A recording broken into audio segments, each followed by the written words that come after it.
Hey everybody, welcome back. Um, we were out last week because we were dying of colds or some sort of cold. Weird Like, flu, throat.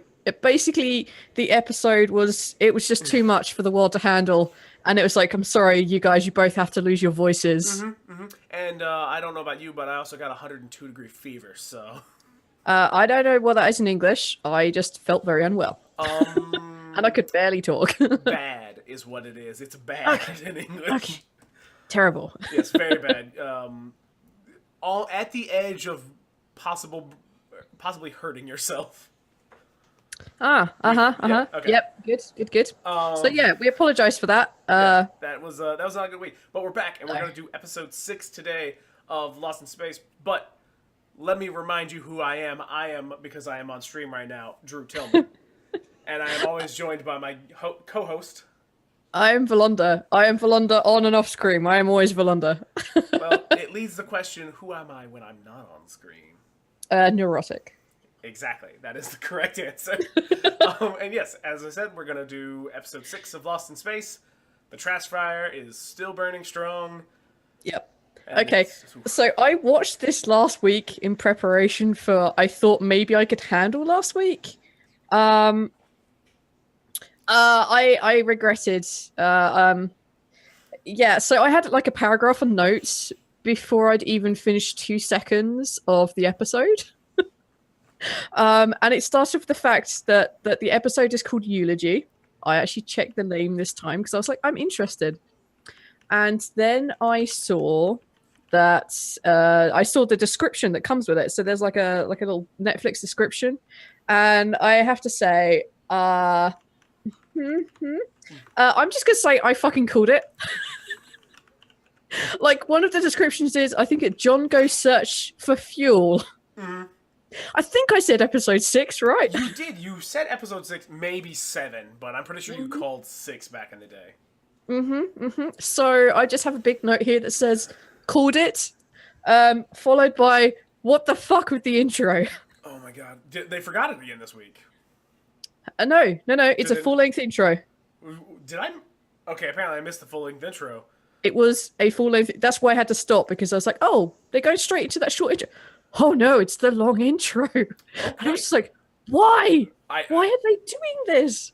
okay. Be consistent, if nothing else. Either do a thing or don't do a thing. No, just they're gonna go back and forth however they want. There are no rules. It's Netflix land. They just do whatever they Yeah, want. fuck it. It's great. So yeah, the paragraph that I wrote started off with, I would like to try and be cheerful about this to give it a different spin. And then 2 seconds in, I had a paragraph. I'm like, well, I guess that went out the window. What about you, Drew? I went in and I've kind of my brain is still recovering a little bit from various things. I didn't remember how bad it was, and then I started watching, and it just got progressively worse. It's sort of like when you're like falling down a hill almost, where it was like you start walking and then you start tumbling and you're like, oh, this hill's not that tall. But you're wrong. The hill is so much taller than you remember, and the bottom is full of sharp rocks. It got so bad.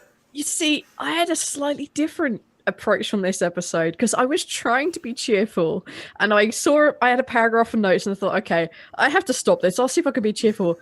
I actually thought they did a better job on this No, episode. granted, I will say yes, this episode was better than the last two combined. But there were points where I was like, "What are you doing? Why is this here?" Like, I, I, I see again. I see this from like I in my notes I have down here is like maybe they brought the Apprentice's master back in to write these episodes. I'm so sorry, Drew. it's okay. For those of us playing the audio game again, Drew just spat his drink out. Apparently, it's the thing I'm doing to him now. Sorry. I Like don't know. It just caught me. Caught me the right way. like like we've said so far that maybe they've got the apprentice to write the series. Maybe it's a crow for help. I have my notes like maybe they actually brought in the big guns for this like part of the episode or this part of the series or this particular episode because they have things like pacing in this which they seem to completely lack. They And did. It was so good. This one, like the actual pacing yeah, was on point, and there were things that I was just like, okay, cool. I see how this is Yeah, going. Oh, here's some good tension that is felt. yeah. It is deservedly felt. Yeah, they managed to actually do a thing this time. It's like Mm-hmm. there's pacing, there's a story to it. There's a load of little threads that are being like finally kind of pulled into like a really terrible bunch. Like, oh crap, I need to put my kid's hair up in a ponytail. Just grab it and shove it in. Like, you kind of got that. It's a little bit ham-fisted, but it's so much better than it has been. I'm like, wow. It's like they brought someone who knows how to write this episode. I'm like, holy crap, that's how you do tension. That's how you do building relationships. It just had everything. And the ending, oh fuck mine. Oh, that's the whole thing we need to get to. But yeah, So yeah. So general impressions. I'm gonna say we're both at least optimistically positive about this episode. yes. Do you know what? I'm going to play it from the point of view of someone who is happy about this episode. It may have been because we've been destroyed with the previous trash fire, and I'm just looking for whatever remains inside the dumpster. Okay. But I'm going to go with it. Um. So apparently, I totally missed the actual intro. Now, granted, I will also say I downloaded this at work and watched it on my way home. So who knows what was happening when the intro was playing in the real Yeah, world? so it just goes straight into the opening credit sequence, like the whole length, like dodgy movie intro thing. Weird. Maybe Netflix is downloading. Maybe it just doesn't play that. I don't know. Maybe I not. don't Maybe it does download like the things on automatically Netflix. skip intro Yeah, thing. I don't know. I don't download stuff on Netflix. Thank you, Undead Band, for clipping me almost spitting on my computer again. Thank you. I think at some point, if this does become a thing, then I need like a compilation of this at the end of the year. Of I'm just just me almost spitting on stuff.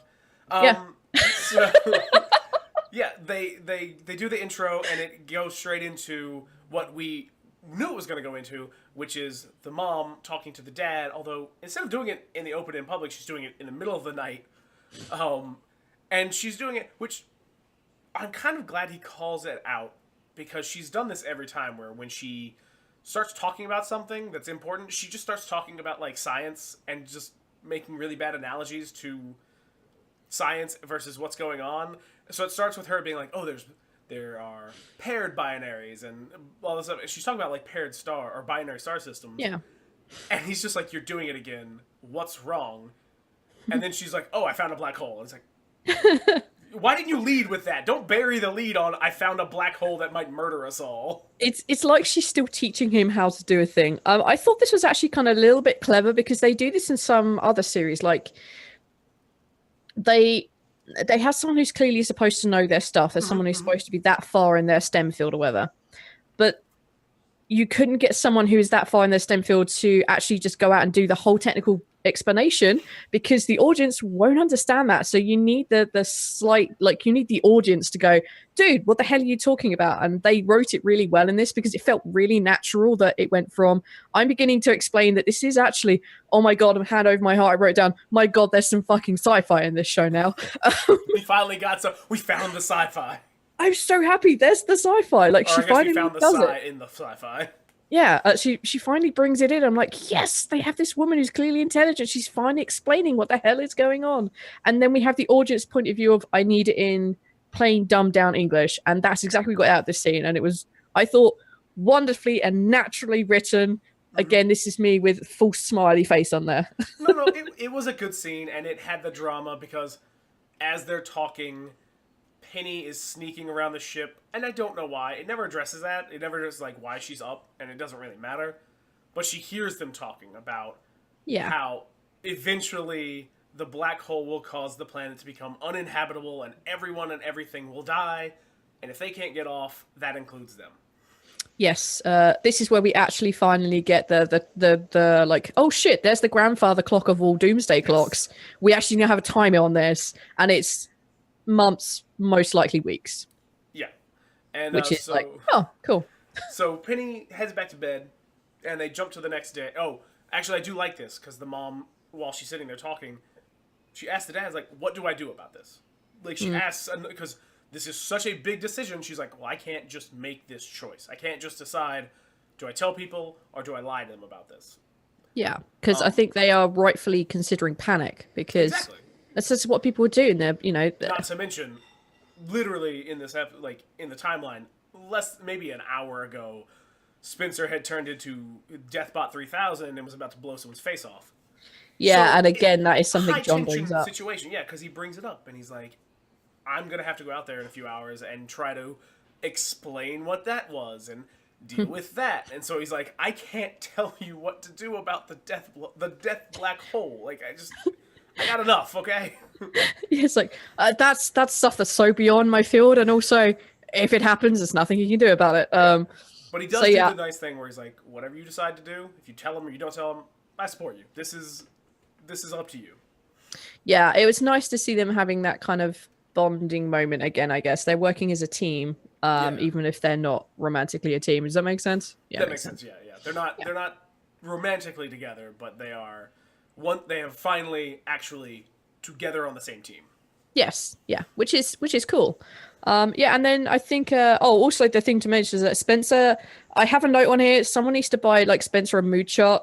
Because I don't know if you noticed it, but it wasn't blue or red. It Yeah. was purple. Mm-hmm. His snow globe was purple, and I was Yeah. really confused. It's changed a few times, and I'm assuming there's supposed to be some sort of uh, language that you're supposed to associate with that, and I just don't know what it is.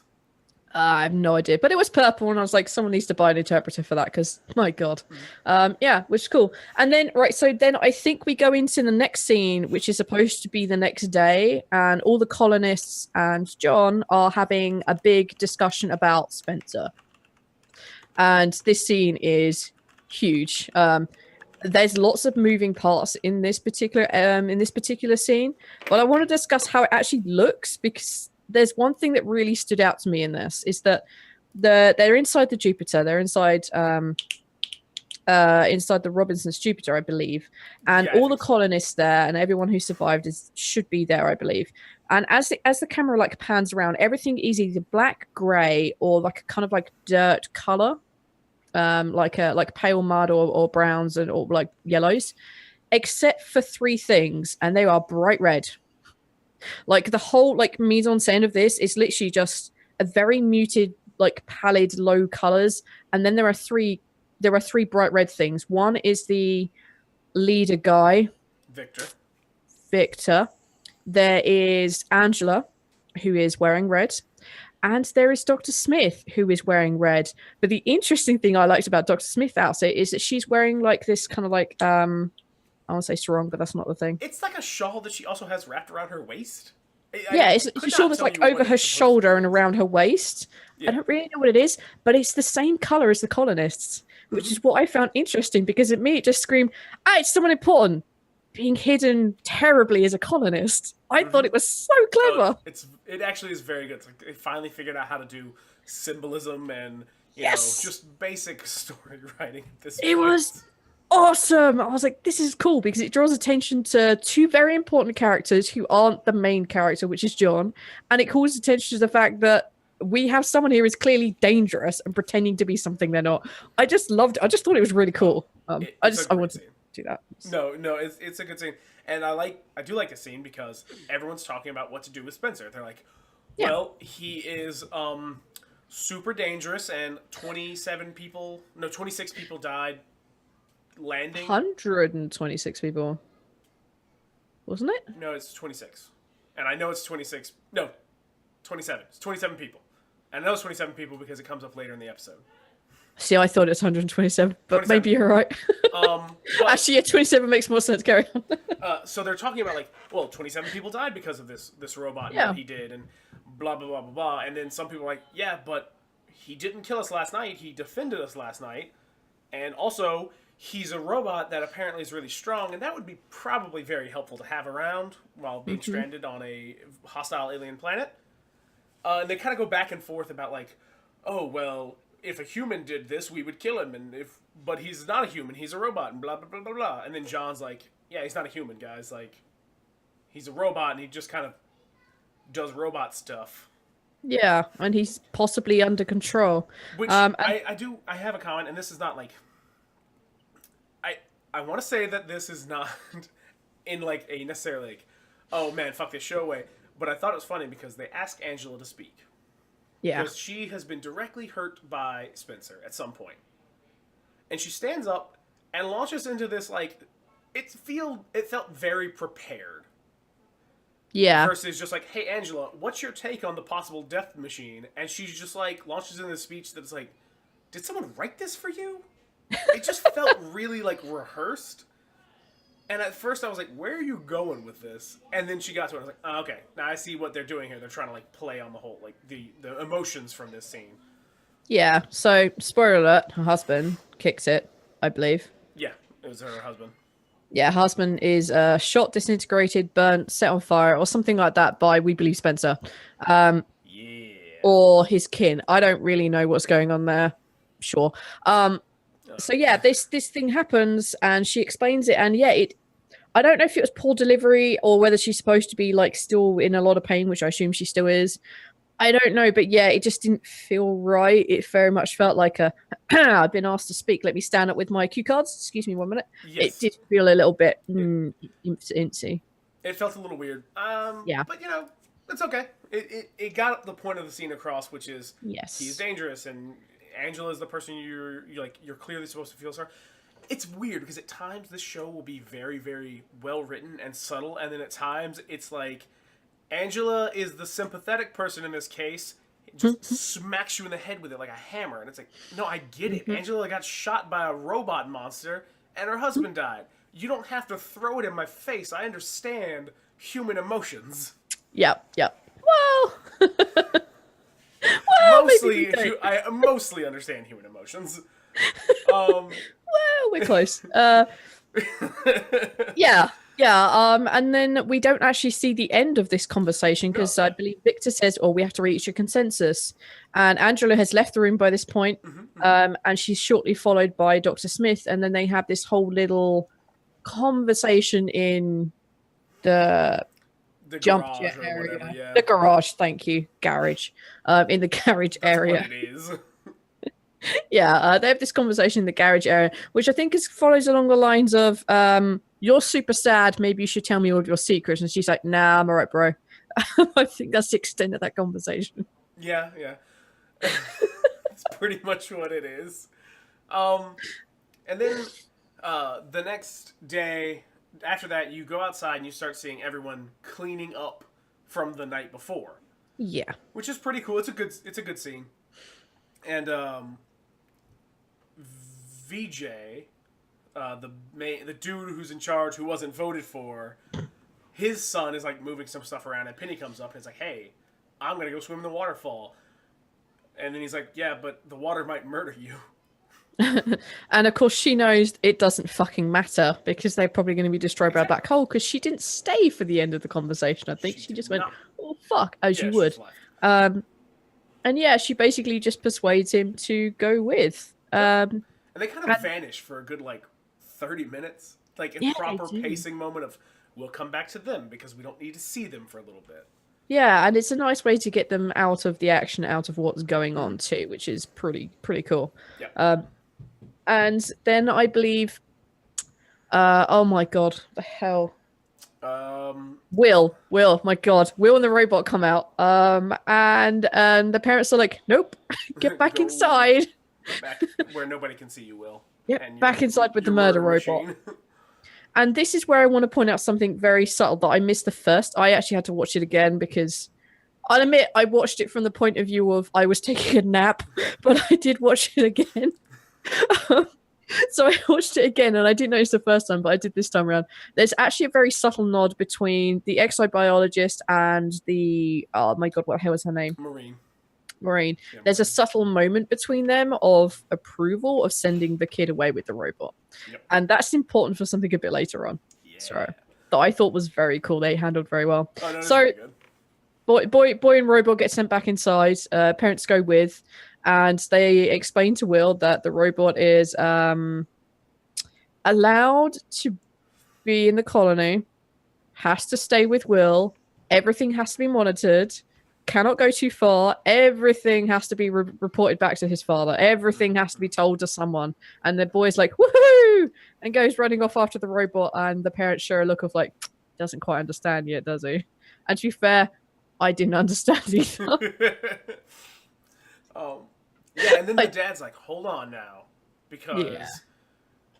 Will's like, "Oh, I have some stuff he can do," and then people will accept him because he'll be a really cool robot. which is, again, no. um, but the dad's like, actually, I have something that you can help me with. It's kind of a father and son thing. And then he's like, actually, it's kind of a father, son, and robot thing. Which I also want to point out, Will smiles there, but the actor smiles in a way that makes it look like he's in pain. It's not a smile. He's just like, I'm like, that's happiness?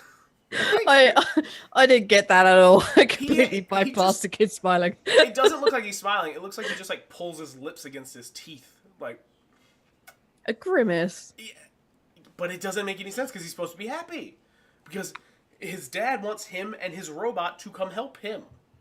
Yep. Which actually, speaking of pacing on this, well, we're not talking about, but they set everything in motion from this central hub, and then we start jumping through the stories. So we have Penny and VJ going off to the waterfall, and then we have Will, his dad, and the robot going off to do a secret thing, because you don't find out what it is yet.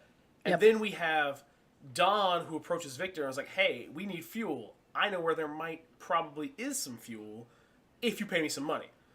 And then they're like, no, the eels are around. And he's like, yeah, but I crash landed in a desert, so there's no eels there, and I know how to get back.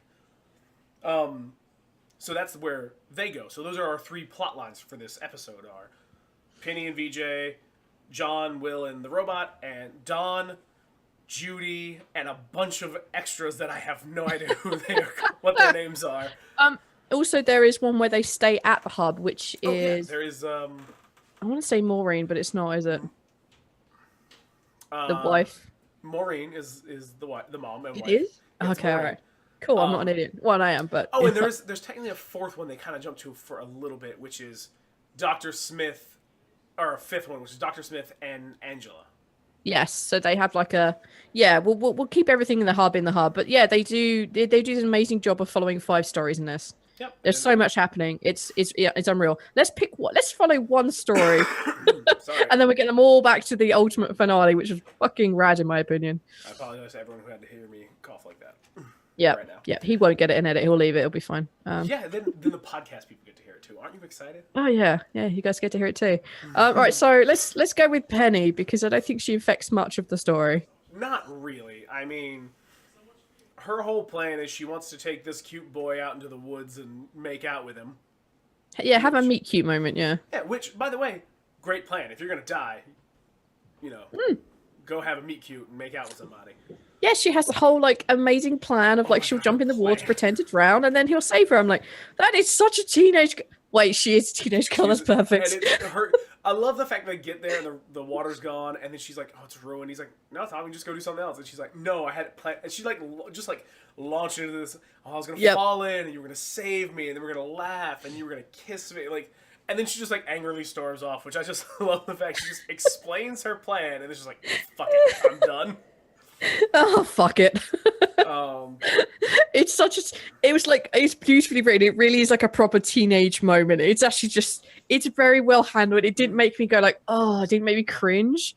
It was just like, oh man, that's a teenage moment right there. We love it. And she, in her frustration, tells VJ that she heard her parents talking, and there is a black hole that will kill them soon. Yes. And he understandably freaks out and is like, we have to tell my dad, but she's like, no, I'm not even supposed to know. And they start heading back when, at some point when we cut away and cut back, and she gives him his piece of paper back. She's like, well, everyone knows about the robot. I shouldn't be holding on to this anymore. Here you go. Take your weird folded piece of paper back. Which you find out that it is... Please tell us. Please tell everyone. It's the most epic bardic song you have heard in your entire life. It puts all of my bardic one-shot lines to fucking shame. This thing is a beautiful piece of work. It's honestly like one of the worst sets of like emo poetry I have ever heard. And it was meant to be that way, and it was amazing. Oh yeah, like the fact that someone sat down and wrote this, and they hit the exact tone, is like, man...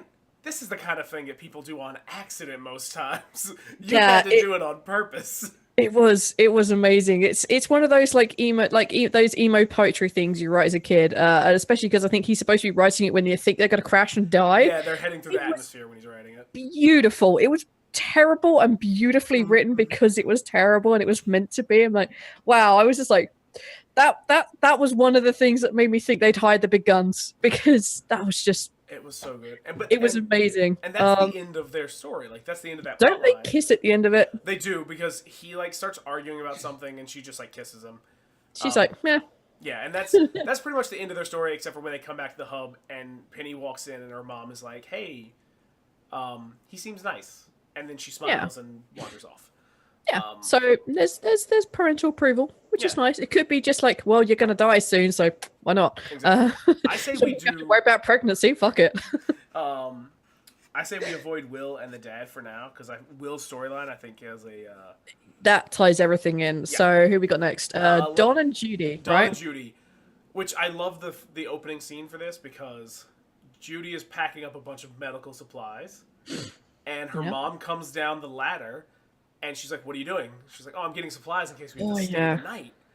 And she's like, "No, you're not better. You're gonna stay here." And they get into a little argument, and Judy's like, "Let someone else be a hero for once. You just stay home and rest because your leg's still fucked up."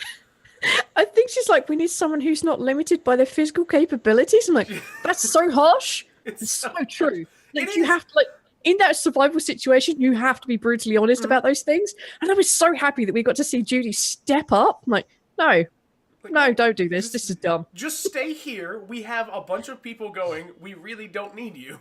Yeah, it's And the it's fact that you can't beautiful. walk correctly. Yeah, it's really good. And her mum like basically caves and goes, Hmm. all right, you got this. You know, understand how it's like, yes, mum, I understand how important this is. Yeah, All right. And it's a nice little scene. it's so good. So Judy and Don and a bunch of extras, and I think Victor, Yeah, it's like um, Judy, Don, Victor, and a bunch of 3 or 4 extras. people who you've seen around, but I have no idea what their names are because they've never been introduced on Yeah, camera. It's they're just like, like well, that if we give them a guy. name, we'll have to pay them more, so let's not. Exactly. So yeah, they go off in the kind of like not Dune buggy style. How they call the Chariots. chariots, right? They go across in a bunch of chariots, and one of the chariots has like a hooked up like fuel tanker on it. Yeah, I don't know. Where the hell did they get one of I was those? gonna say, like, where did you get that? They keep but this is a staple of sci-fi of just being like, I need a thing. It's over here. Hey, look, here's the thing that I needed. Yeah, it's like, where would they get a fuel tank? That would be standard equipment. They didn't have, like, if they had those hanging around, why wouldn't they fill them with fuel, not waste fucking area, and that they wouldn't have proper, like, fucking butt eels? And it's not even like, oh, they just pulled the auxiliary tank out of a Jupiter and stuck some wheels on it. It's like a legitimate fuel tanker. Like it's like a trailer that is meant to carry fuel or liquid of some sort that they have attached to his chariot. It's like, why did you have that? Who gave you that? Where did that come from? Yeah, it just comes out of nowhere. It's plot. It comes out of the magic literally cupboard does. called plot, or they 3D printed it in a snap, which was just Man, if they got awesome. a 3D printer that can make that, I am. Whew. Well, their 3D, and I'll get back to their 3D printer later. I have a special note on a 3D printer in a minute. Okay. It's so good. Like, anyway, yeah, we'll read that when we get to it. So they go across, and Don puts on some music inside Oh their no, he Judy. doesn't just put on some music. He puts on fucking Panama It's because Don is apparently the biggest fucking nerd in the world. it is awesome. It's one of those moments you think, all right, cool. They put some half decent music in here. It's not incidental. It's not background music. There is genuine actual music in this, Mm-hmm, and it plays so well. That kind of like free spirited nature that Don has, Oh yeah, Don's just like, and I'm that here, kind of whatever. like wild, give it a go, like kind of budding romance between the two of them. I just thought was awesome. Yeah. And it ends up being that she is persuaded to like stand up in the kind of emergency hatch, which is on the top of the chariot, and throw her arms in the air like a woohoo girl. Mm-hmm, It's hilarious. Like a limo on prom night, as they say in the episode. Yep. To quote. And It then was a nice little moment. It was kind of cool, and I loved their interaction between them. They seem to be nailing it. It's that little interaction between them is just so good. The chemistry between them is amazing. It's good to see, and then and we Victor clearly pisses on everyone's fun because because he's Victor. yeah, no one voted for him, and this is Yeah, never voted probably for him. why. Yeah, it's probably why he's so angry. He's like, shit, I'm in charge. Fuck. Which, by the way, I don't understand like him pissing on anyone here because like it's just like, oh, she's got her head out of the emergency hatch and she's just like kind of staring in the distance more or less. No, don't do that. Why? Because I said so. It's like, Yeah, I all want to right. be irritated. I'm going to find a reason to be irritated. He plays that He pretty does much. very well. Yeah. Which oh, we also get a kind of a hint of someone else are kind of discovering that the planet is in trouble because they stop at one point because they come up to this cliff and down below these like geysers are erupting, Yeah. and one of I think she was with the Watanabe's. I don't know if it's she's related to them or she was just on their Jupiter when you first show up. She's just been with them a lot of times we see her. She's like, oh, they're this, and they're on other planets. They're this kind of gas. Basically, the sun heats up the land so hot that the gases underneath the surface, like the crust, erupt out, Yeah. and which is kind of like, oh, it's a hint, like it's getting too hot. Yeah. I missed that subtle hint, but yes, it was cool.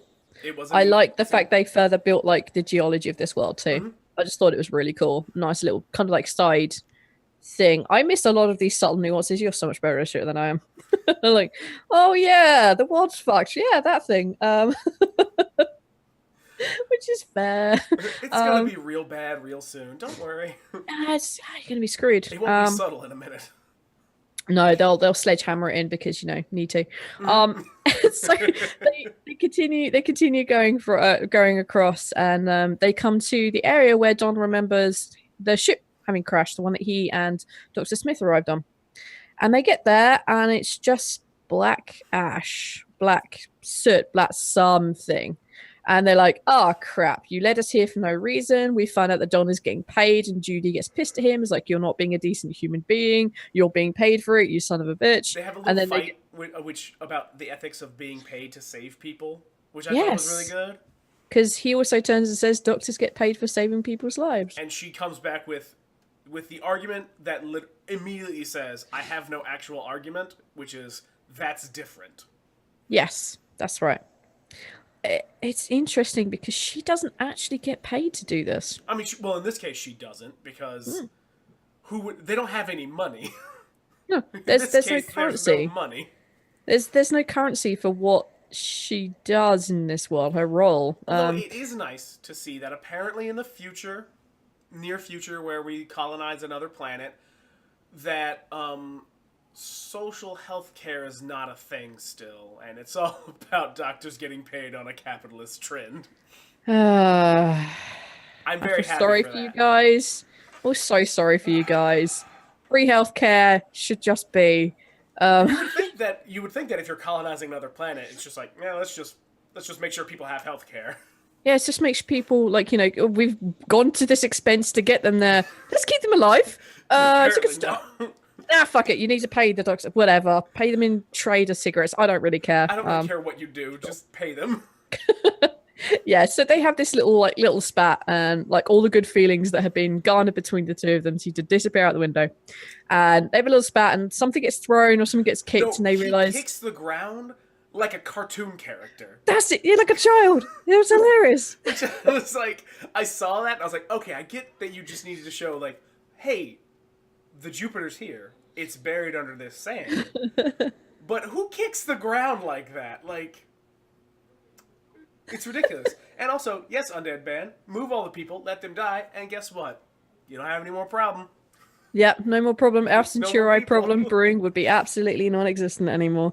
Um, Um, but yeah, like the Jupiter's been buried under this black sand, which I also wanted to point out. This is the same sand that at the beginning, when you first see them, he says, "Hey, it's hard as diamonds, and it will destroy your shoes, and it's really dangerous." And everyone yes. immediately just starts digging their fingers into it without a problem. And I'm like, I Yes. thought this sand was so hard and sharp that it was dangerous. Mm-hmm. Yep, I spotted that too. That's in my notes of like, what the fuck is this diamond shit Not gone? too dangerous.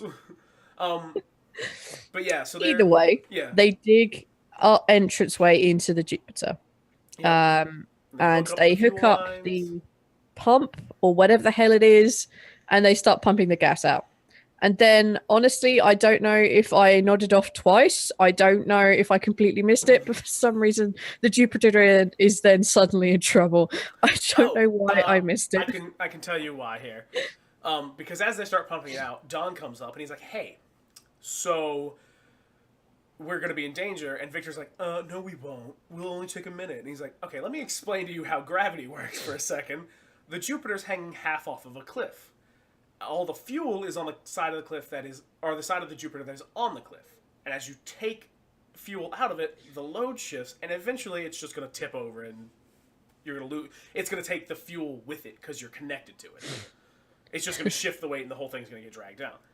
And then one of the guys who doesn't have a name but has a name clearly is like, "We can use the chariots. We'll just hook them up to the Jupiter, and they'll just like basically reverse to hold the Jupiter in place while the fuel's being pumped out." Which is a really cool idea. It's like an actual like, oh, we'll just like basically create these anchor lines that'll hold on to the Jupiter while we pump fuel, and then we'll basically run. Yeah, Which they do, and it works out pretty well for the most part for the most part. until So the end. until the end, because dramatic tension, which they have built well in Oh, this they did very episode. well, yeah. So they have the whole thing of like, yeah, okay, so we're now going to be in trouble. As soon as we pump all this fuel out, we're going to be in trouble. It's going to fall down. We have to do things very carefully. And Don goes down and is like, while I'm here, I'm going to have a quick shifty around because I think at this I'm a point he's filthy already thief, figured, basically.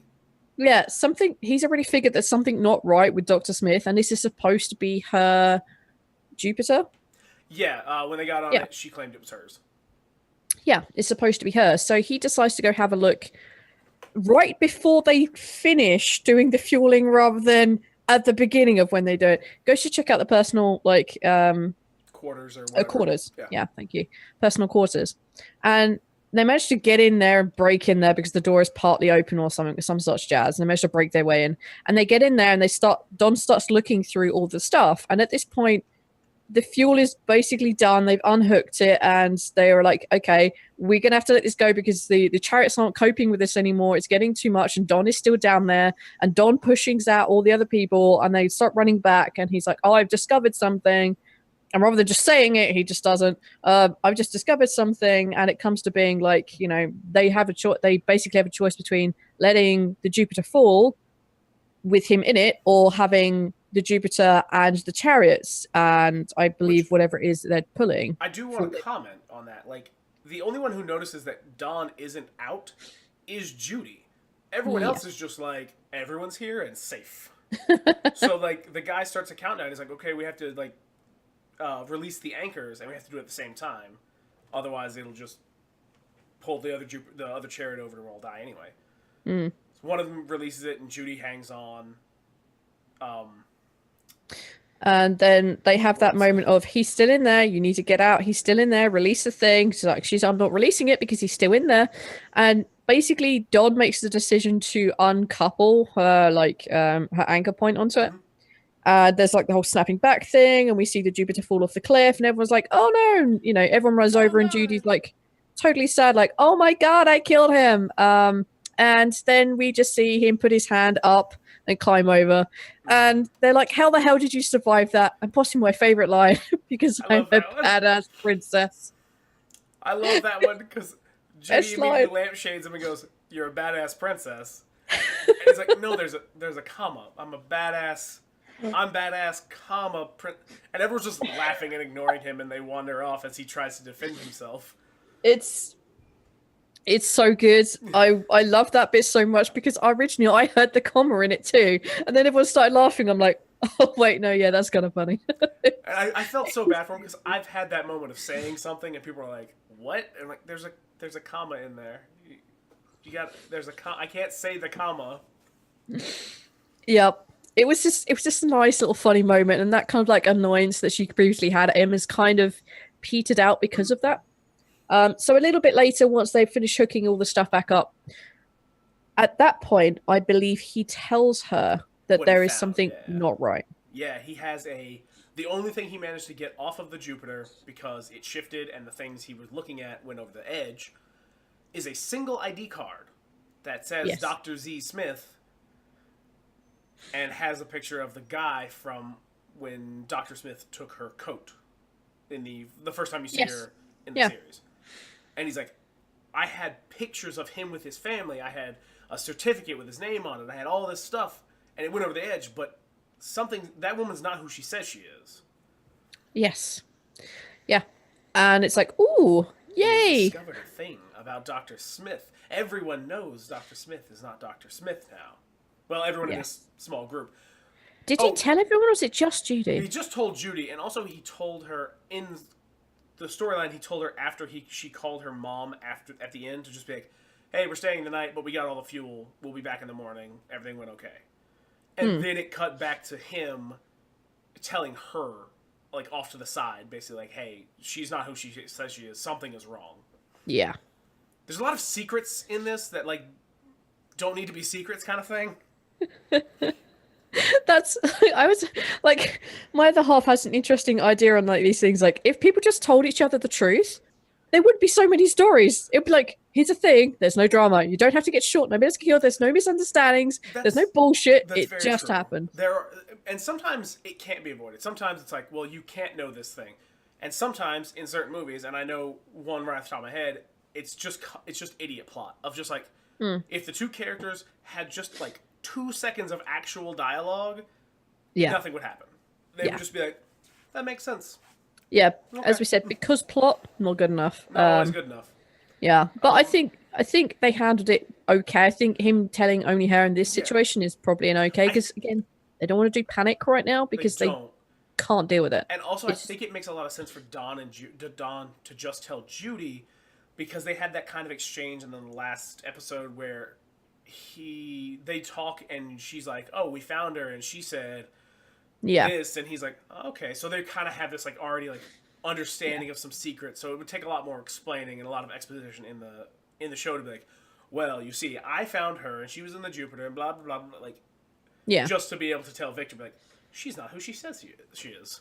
Yeah. And it's something you could reasonably understand, that if they're on their way back and we don't see them until they come back again, to then have everyone else suddenly know, because then time has passed and they could have told them. Exactly. Which is a really nice thing. I don't know if they'll do it or not. Who knows? I'm out of predictions. I've had one prediction this season. I don't want any more. Well, I do also want to say that if she believes him, why does she not immediately get back on the radio and go, "Hey, Mom, so Dr. Smith may be a lying person and not actually Dr. Smith.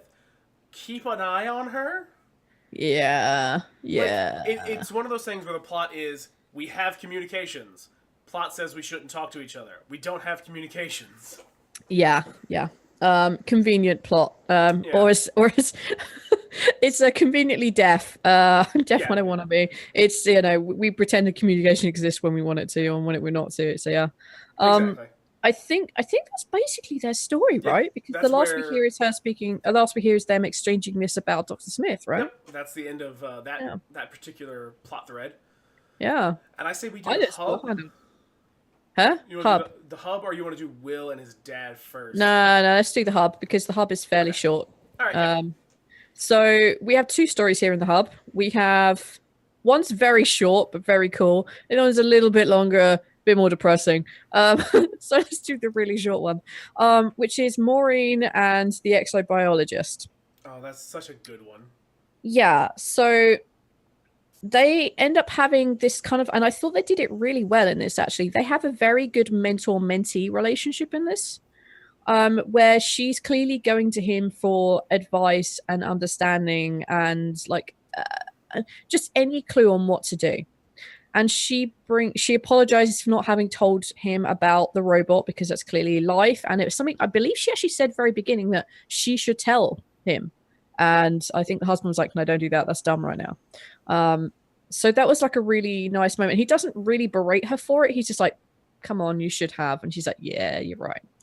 And then they're doing this thing where I think they are burying people they're died. burning the frog monsters from the last episode. Oh, it's the frog monster. Okay, I was like, I don't remember anyone dying. Yeah, they're just burning the bodies, I assume, because They're not going to eat it, and it's easier to get rid of it that way. Exactly, yeah. So they're burning the frog monster, which is like a really nice symbolic moment with something else that's going on in the episode, which happens just before it, but we'll get to that story in a minute. And they have this nice conversation, and I think she tells him at this point that there is a black hole. And I think Yeah. he turns around and says he knows that there's a problem with the planet already. He's She, already figured something out. yeah, and she asks how, and I love the way he says, because he's just like, animal migration patterns, weather is erratic, and even the oldest trees only have one ring. Yes. So the life cycle on the planet must be like super rapid, more or less, because everything dies out and then comes back. Yeah. Which is really cool. Yeah. There is other supporting evidence for this black hole that I like when like this is like a total like side thread on this. Like when you do investigations for role playing games, you always do the rule of three, which is three different ways, three different clues for each of those. So your players will always find something, and the worst comes to the worst. Fuck it, I'll just give it to you. But in this, it gives you a variety of different ways that they found out this information, which is what they do on quite a few things. Where like one person will go find information, someone else will go find information, and it works as confirmation. And this is a really good way they've done it on this. They had like the thing you mentioned before with the geysers in the planet, with the younger girl mentioning that this is going on, and then we have the exobiologist saying like the biology of this planet confirms what you're saying. And yes, you saw it. That's a really big indicator that there's a black hole.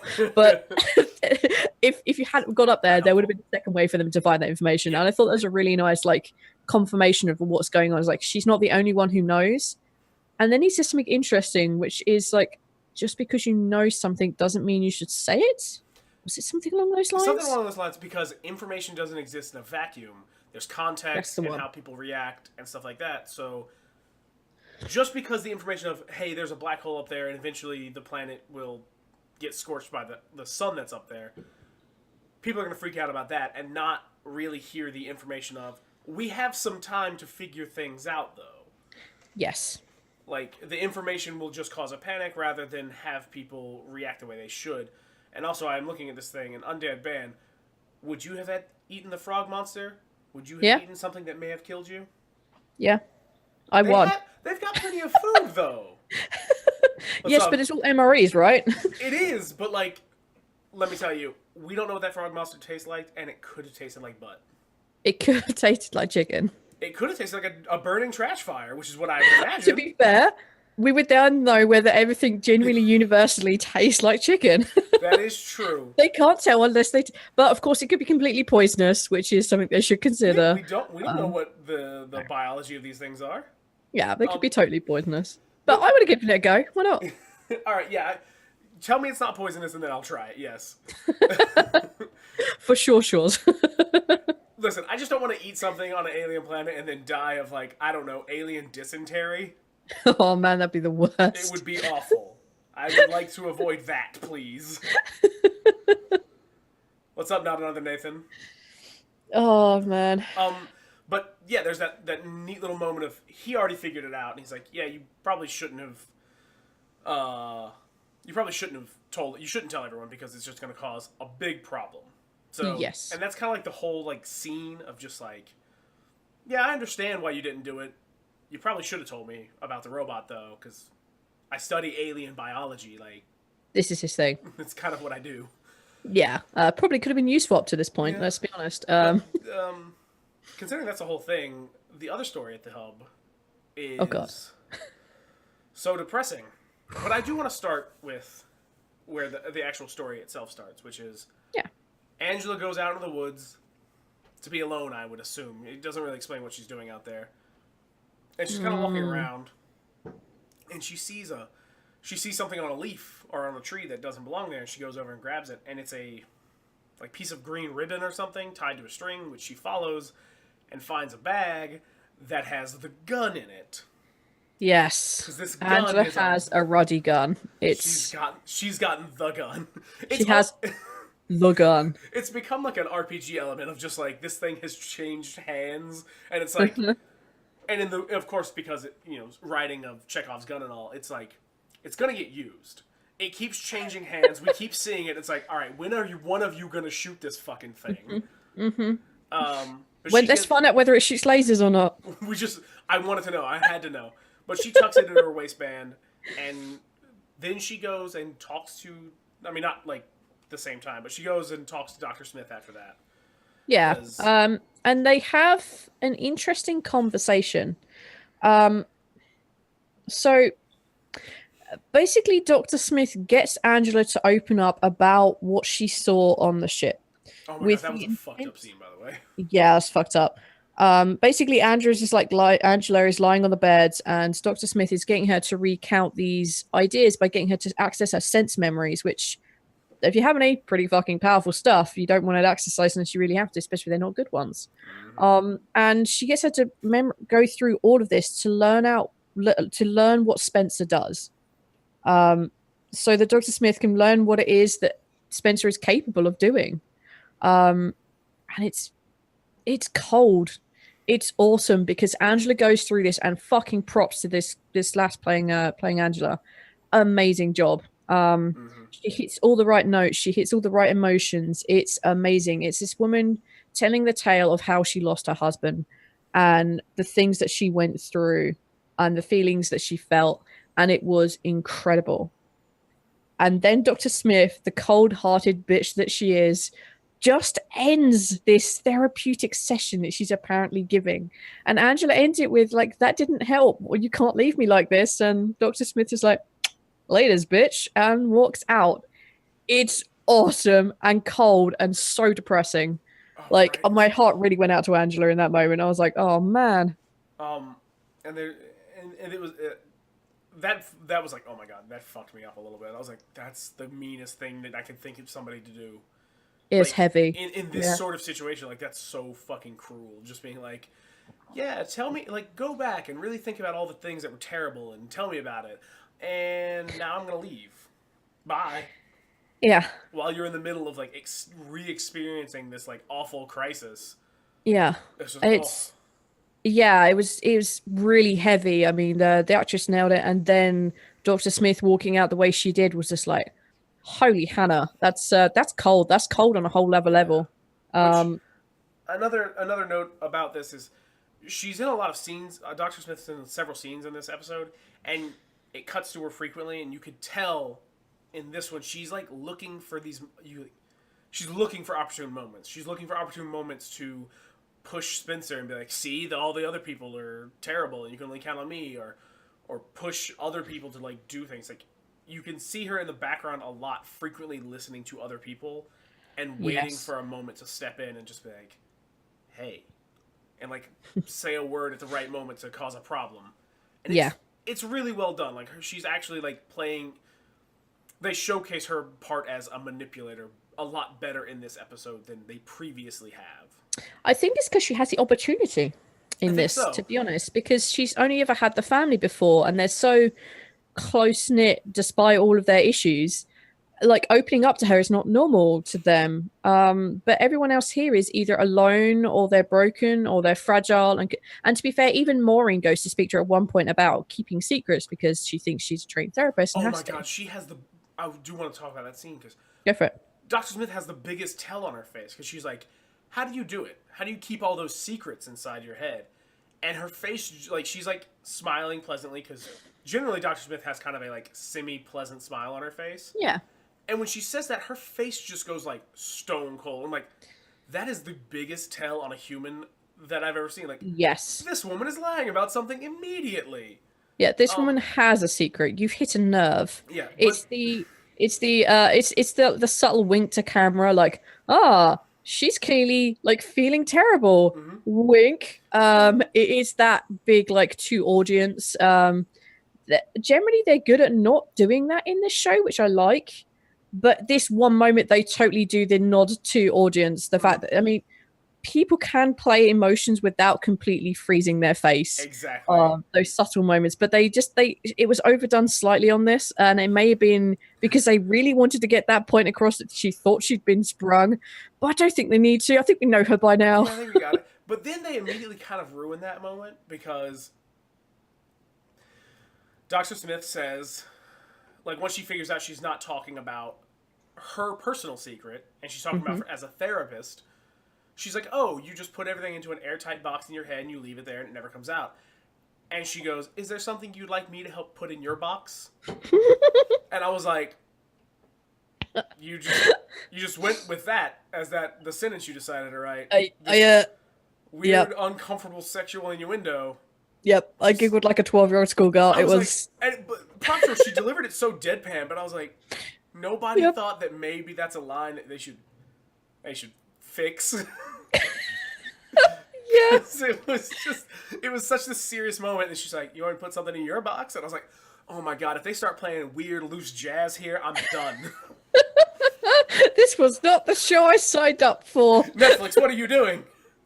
Yeah, it really was. Like, I did genuinely giggle like a schoolgirl at that moment. Like, Oh, I have the mind of like I'm, I come from engineering where everything is a little bit lewd anyway. And it just made me laugh so hard. I'm like, it yeah, this was is a terrible. moment of just like, did they know what they were doing? Did they not know what they were doing? And Which also, one is it? why did Maury not pick this up as like a terrible thing for a therapist to say? Like, I'll tell you what, you know that thing people tell you not to do? It's called bottling your emotions. Do that. It's a Just do great that. idea. Yeah. Like, that's a terrible idea. Don't bottle things; they explode. It's a bad idea. Terrible plan. But so that's that scene, and we're running out of time, so I want to kind of jump through the rest of this. Oh my god! Oh, So we don't go Jesus. too late. There was so much to talk about in this episode. So there was. It was a very long episode, and they handled things correctly, so there's a lot to discuss. yeah, for one. But All right. I'll just kind of cut to the end of the hub scene, which is Angela goes to the Robinsons' Jupiter because she's gonna kill Spencer with the gun. We finally see the gun get used. Yes. And they're sitting there playing Go Fish, and We should do Will's story here because then we can bring that in at that point because everything from that point is Will's story. okay, yeah, that's fair. We'll jump to the dad real fast. Yeah. Dad and Will. So Dad and Will. So Dad and Will go on a little trip. They go for a little walk. And they go walking through the forest after having to check in with the dude in charge. And Dad's like, yeah, screw you, we're doing this. And they go off with Spencer and they go off and Will goes off with them. And they walk through the woods and Will's looking at rocks. And the only reason I find this important because Spencer gives Will a rock. He finds a rock and gives it to him. And Will's like, yeah, I've got millions of those rocks at home. Don't worry about it. And then I have a note. Spencer can break a fucking rock. Oh yeah, he just grabs it and cracks it like an egg. Like, he can break rocks. What the? Okay. Rips Anyway, it in half. and so there's some really pretty crystals in it. I'm like, yeah, that's kind of cool. But my note was Spencer can break rocks. What? Yes, What? he can. He can break everything, Valanda. It's including the plot and our hearts. So they go walking through. And they come to this little clearing at the edge of, I think it's a cliff or a drop or something. I don't really remember. Of some sort. A cliff of some sort. We'll go with that. And there's a larger rock, and there's a bunch of little rocks around. And Dad's like, okay, I need you to help me with something. Can you grab a rock? And Will goes and picks up a small rock, and Dad's like, you need a bigger rock, even bigger than you can carry. That sort of thing. And Will puts the rock down, and the Dad's like, yeah, you got to go get 26 more of those. And this is where he explains that there are 27 people who died because of Spencer.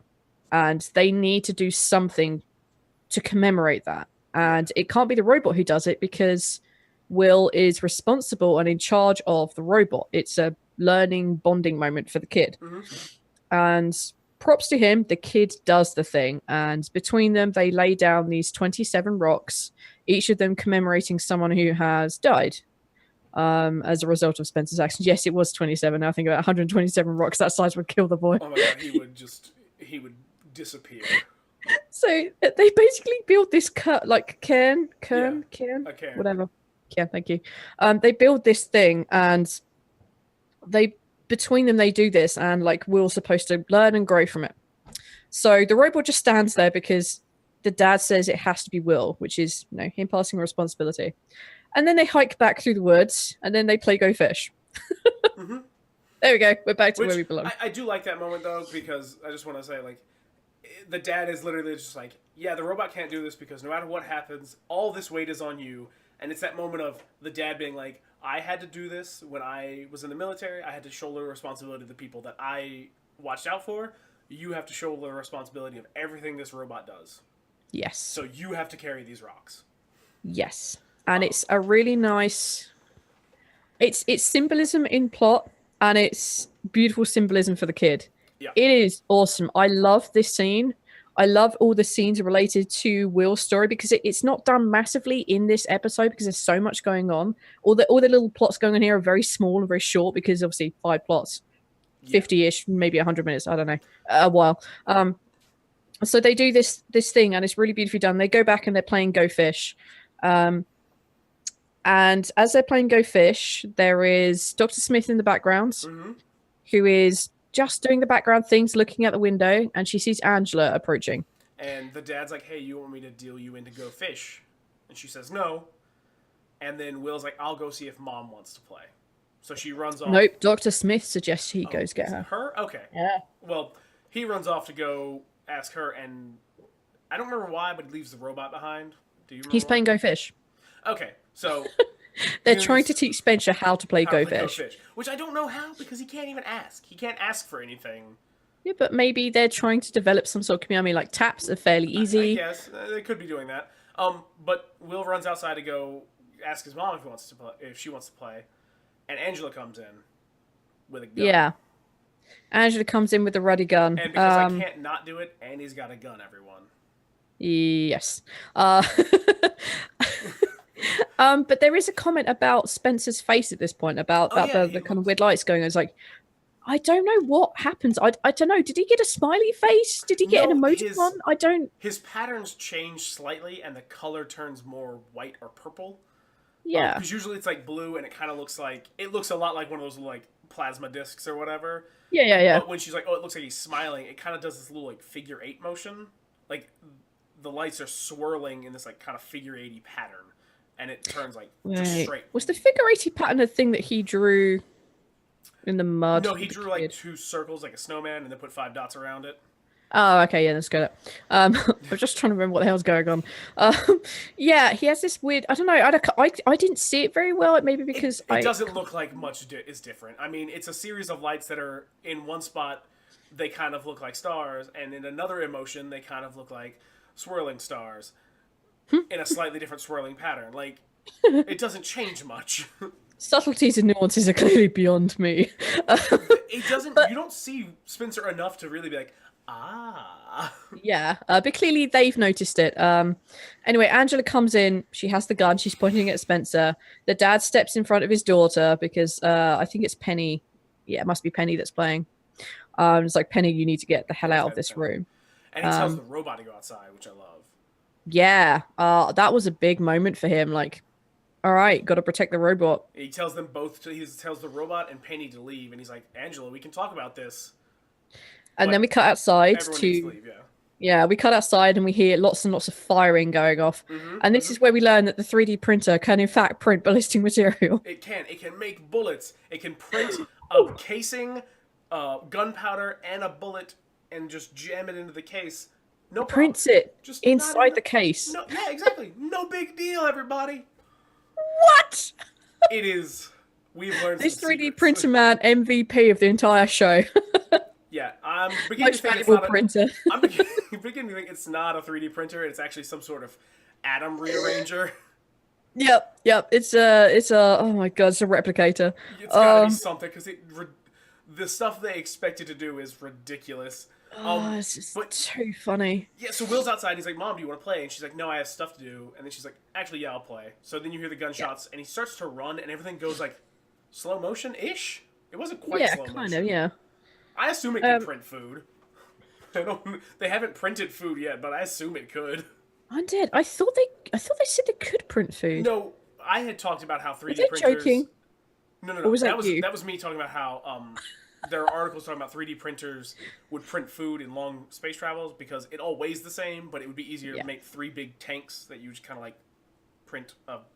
See, I thought you just used it like a slushy machine. I mean, you could, but they kind of want like. Goop is not exactly appetizing to look at. Yeah, but who cares about what you want to look at when you're just trying to survive, man? Okay, no, but that's different. People eat maggots. I mean, come on. But we're talking. They're talking about like, hey, you're gonna go on a long trip to Mars. This is what's going to make your food. You don't want a bowl of 3 different colored goops 3 times a day. You want to Sounds be like Neapolitan ice cream, dude. I'm in. okay, fair.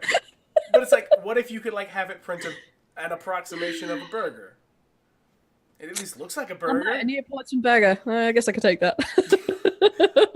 And no, Anyway. it can't print fuel, unfortunately. No, but it can.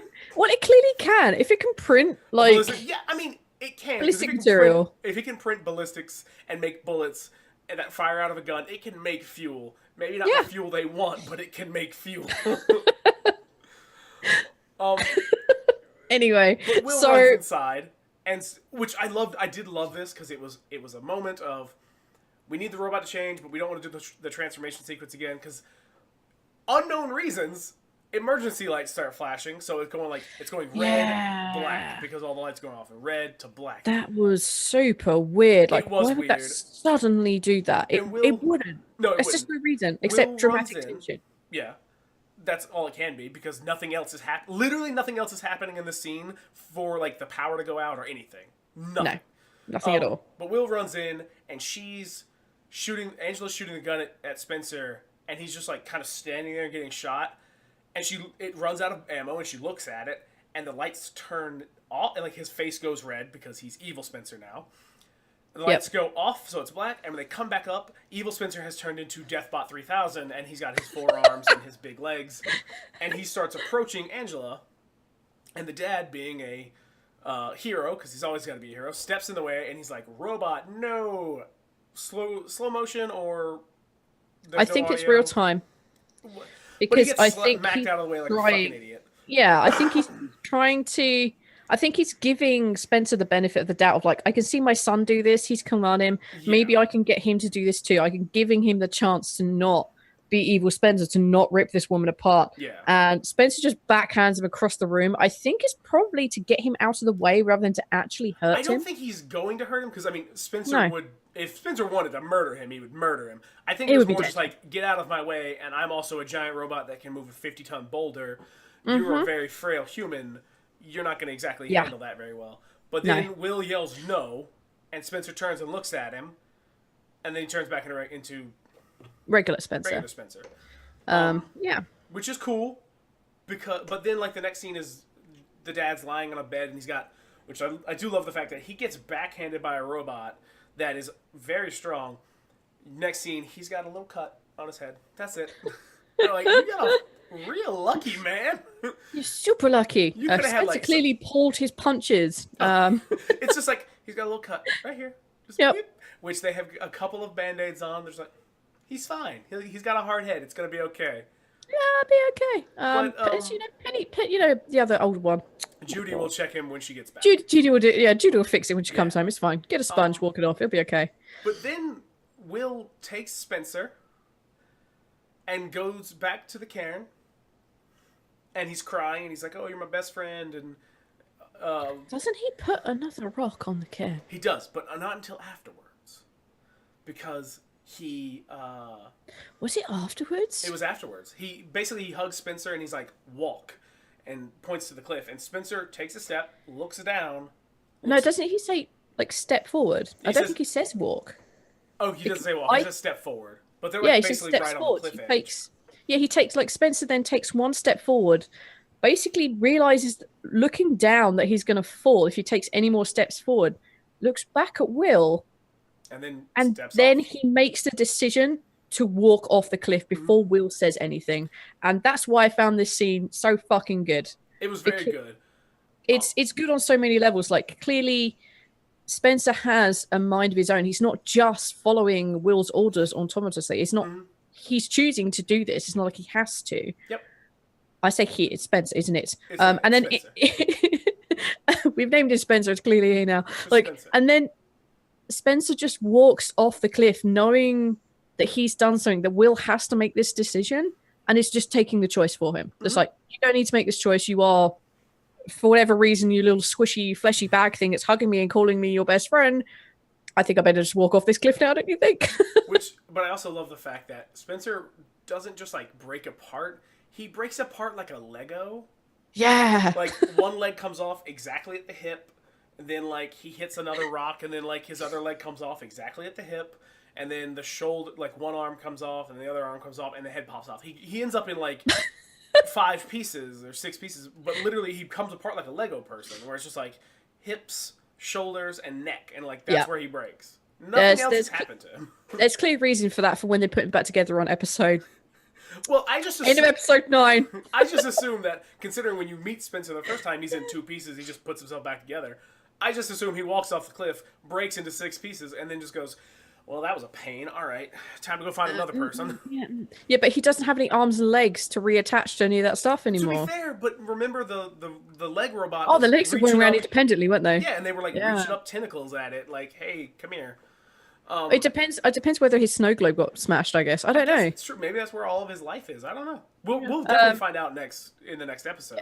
Yeah, I mean, we're either going to find out then, or we're going to find out on episode 8 or episode 9. I think 9 will probably like end of 8, somewhere in 9. He'll come back because Smith is putting back together or something else like that. I'm going to make a prediction here. In one of the next few episodes, put a number on it, dude. Okay, fine. Let's see. There's 10. There's 4 left. So I'm going to say within the next 2 episodes, Smith goes out and finds Spencer, puts him back together. He becomes evil Spencer, which then Smith uses to try to take over everybody. But Will is going to confront him, and evil Spencer is going to become good Spencer again because he still loves Will so much. That has to happen in episode 10.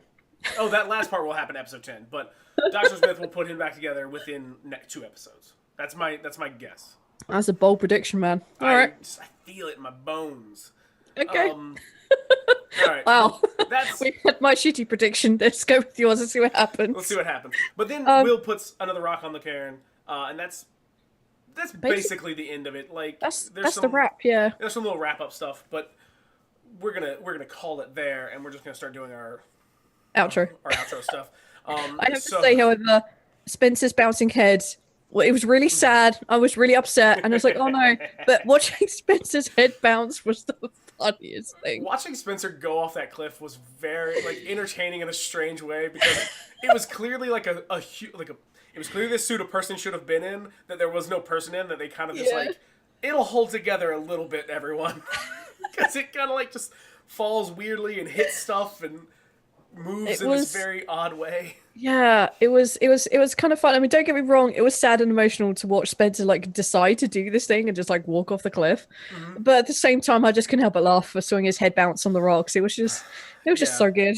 It has a moment in my it's gonna go alongside The Howling 3, which I don't know if you've ever seen that one. No. It's about werewolves in Australia that have pouches, but at some point a person gets thrown off a hospital. But the mannequin that they throw is very light, and it's a very tall hospital. So the mannequin falls and catches air and just goes, whee! Yeah, it is a very model shot, this one. It is very... It looks ridiculous. Yeah. But Valanda, how would you rate this episode, and how would you rate this season as a whole at this point? I would rate this episode, I'm going to break tradition, a solid 4. Ooh. This episode, the pacing was spot on. The acting, all bar 2 places, is fucking awesome and very good. It hit light comedy notes. It hit romance notes. It hit awkward teenage emo stuff. It had mentorship going in.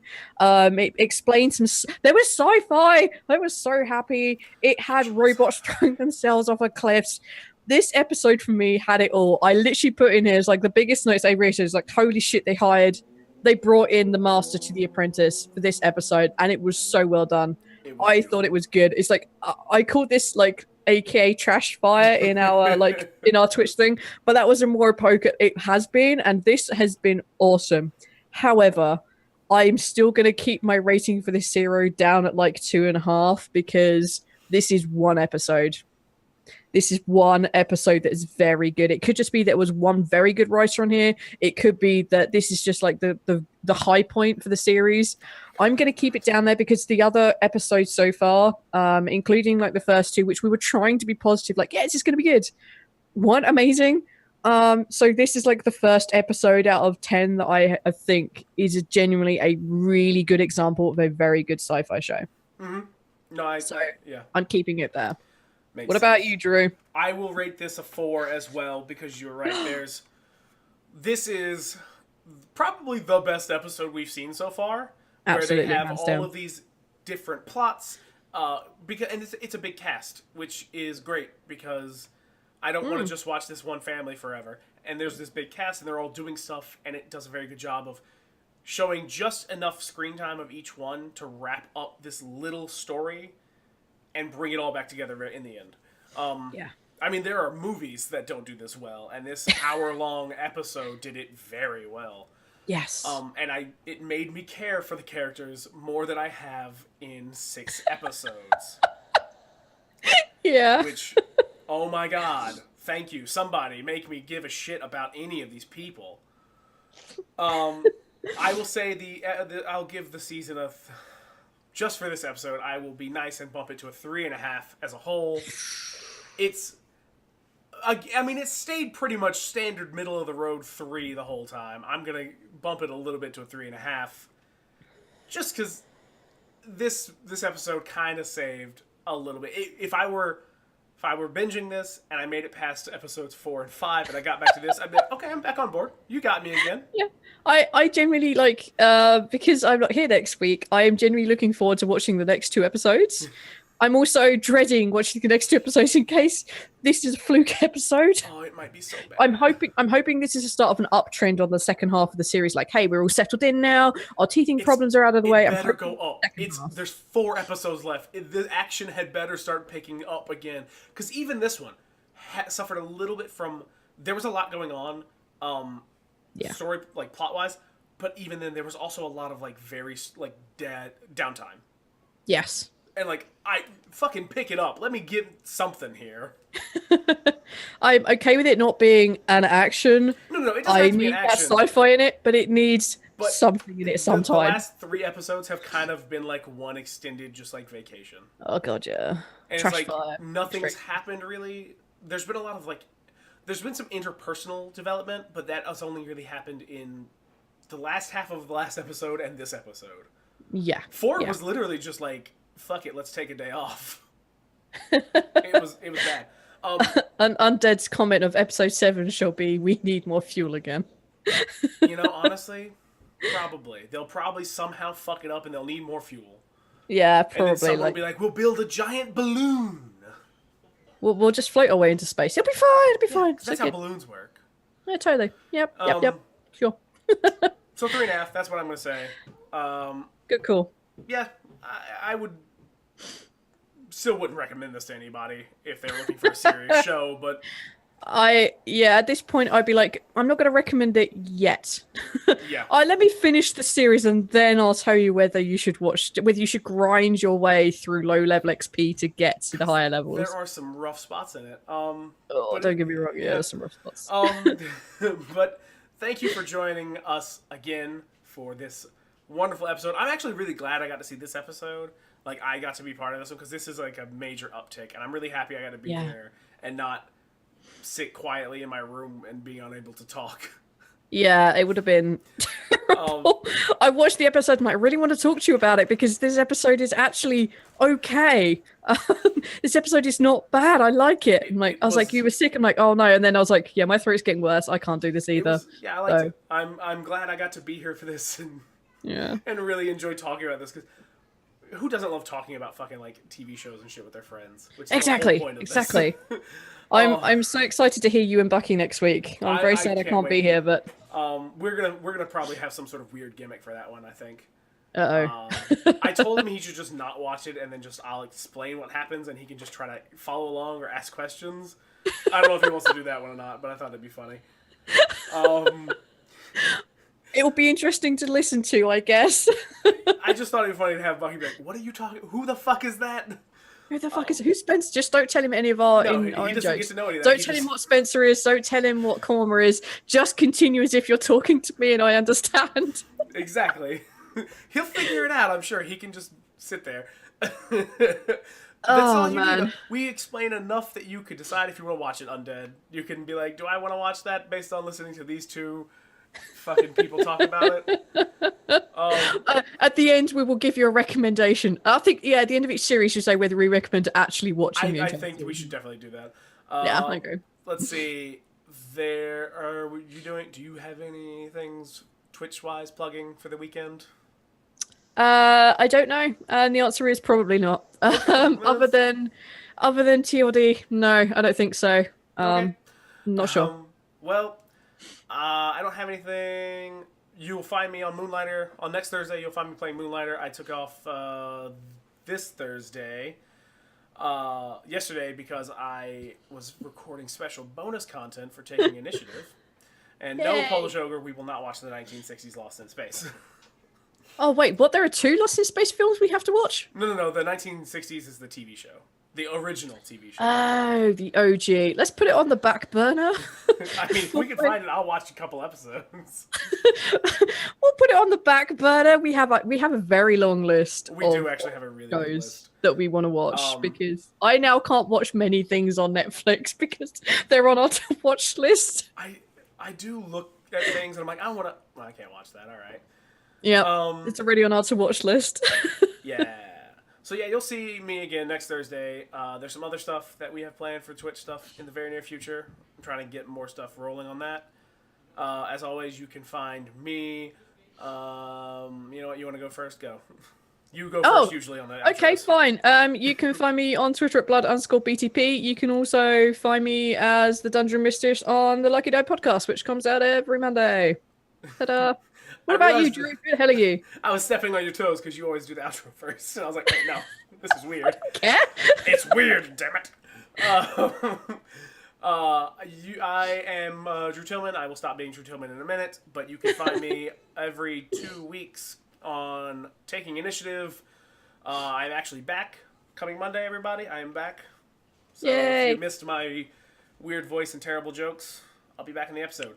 The next Talking Initiative will be the 13th. Need to double check that real fast. Let me just confirm. I don't want to tell you guys anything that's totally wrong.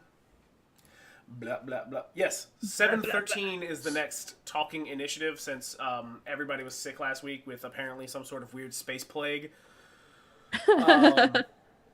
So you will find the whole crew on the 13th. And you can find this show every Friday on iTunes. And that's the only place it is. Or you can find us here doing this, where we're so professional at it. Yeah, it's like we do podcasts a lot, isn't it? It's like we're definitely more than one podcast. Definitely more than one podcast. I honestly forgot how to do an outro in the last week. I noticed, yeah. Save me, Belinda. So I'm outros literally are, drowning here. hi, I'm Drew. You can find me on Twitter at NotThatDrew. You can also find me on Taking Initiative Hey, there we every go. other Monday. You can also find me playing Moonlighter every Thursday, or you can also find me on Talking Initiative every 4 weeks here on Twitch. I'm Belinda. You can find me at Twitter at blood_BTP. You can find me most Saturdays here on the Twitch channel playing Requiem with Casey and the rest of the crew. You can also find me every Monday doing TLD. Also, you can find me on the White Vault if you're interested, and also you can hear me on the Dark Die podcast, which is coming up soon. Other than that, we will bid you guys a good night. Ciao. I got to do all my work for me. How about that? Nailed it. Thank you for saying Bye, that. guys. Goodbye, everybody. Thanks for watching.